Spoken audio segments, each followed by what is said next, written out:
avant de vous parler de Québec bleu, je pense que c'est important de voir d'où c'est né et pourquoi Québec bleu est né.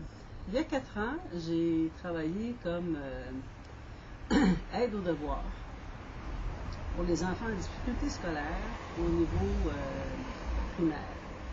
Et je me suis rendu compte que les services actuels étaient très peu performants, si on peut dire, par le fait que qu'on aide un groupe, l'aidant est souvent accompagné de 6 à 8 jeunes enfants, et l'aidant ne peut que donner 10 minutes à peu près par période d'1 heure à chacun des enfants. Or, constater cela m'a donné véritablement une claque sur la gueule, si on peut dire, parce que je trouve que l'enfant, déjà, il est fatigué après sa période d'école, se retrouve dans une période d'1 heure, et l'aidant ne peut l'aider que 10 minutes. Okay? Alors, d'où le fait que j'ai commencé à écrire un document pour modifier toute la structure de l'aide aux devoirs, pas juste à l'école, mais dans tout le Québec. Mais c'est d'utiliser les intervenants actuels, mais d'une autre façon. J'ai présenté mon projet du côté libéral, mais à chaque fois, il y avait... je rencontrais les attachés politiques, et 3 fois l'attaché politique de Michel Courchaine démissionnait. Et c'était à ce moment-là Louise Arel qui, peu de temps après, démissionnait.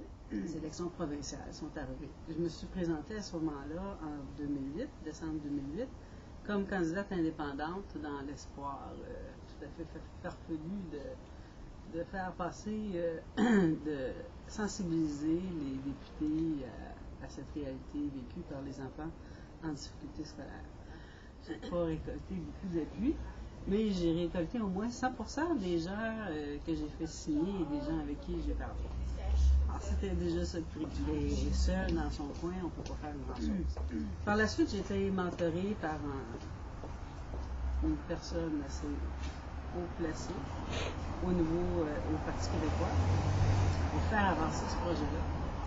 Et ça s'est mal terminé. À la dernière minute, il n'a pas voulu donner suite parce qu'il aurait fallu le présenter au Parti libéral, le projet.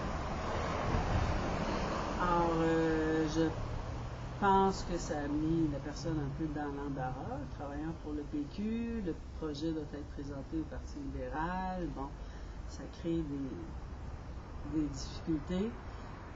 Sauf qu'il n'en demeure pas moins que pour l'enfant, en difficulté scolaire, l'enfant n'en a un peu rien à foutre du parti qui va le lancer. Lui, il a besoin d'être aidé. Voyant tout cela, là, je me suis mis à regarder un peu comment d'autres choses fonctionnaient, dont le financement des partis politiques. Alors qu'en ce moment, on parle de réduire les montants versés aux partis politiques par les citoyens, moi je pense que pour égaliser les partis sur un même niveau, il faut plutôt réduire les dépenses autorisées. En ce moment, c'est faramineux les dépenses. Et la moitié des dépenses de chaque parti, saviez-vous que c'est 50% qui est payé par le citoyen, parce que c'est payé par le fonds du gouvernement. L'autre 50%, c'est défrayé par le parti, par chaque parti, mais il en demeure pas moins qu'il reste 50% défrayé par le fonds du gouvernement. Lorsqu'il y a des petits partis et des plus grands partis, le grand parti, plus tu as d'argent, plus tu es visible, etc.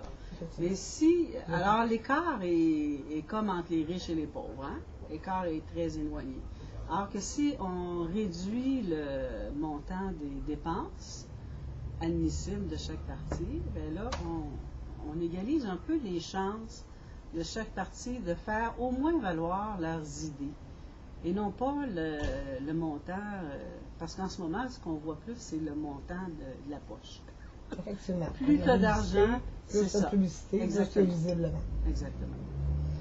Alors, tout ça, plus une série d'expériences qui m'ont été racontées par des gens, ont mené à la naissance de Québec Bleu parce que je pense sincèrement qu'on doit partir de la base, comme j'ai fait pour l'aide aux devoirs.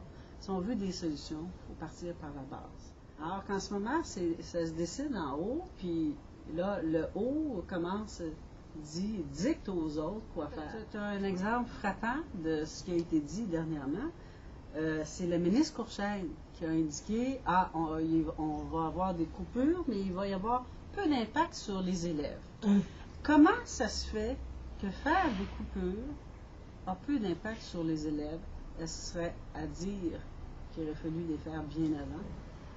Parce que dès qu'on fait une coupure, normalement, il devrait y avoir un impact sur l'élève. Parce que les gens sont là pour les élèves. Alors, je trouve ça un peu incroyable de dire on fait des coupures de X millions de dollars et il n'y aura aucun impact sur les élèves. Écoutez, là, à un moment donné, là, est-ce qu'on rit du monde? Je pense que oui.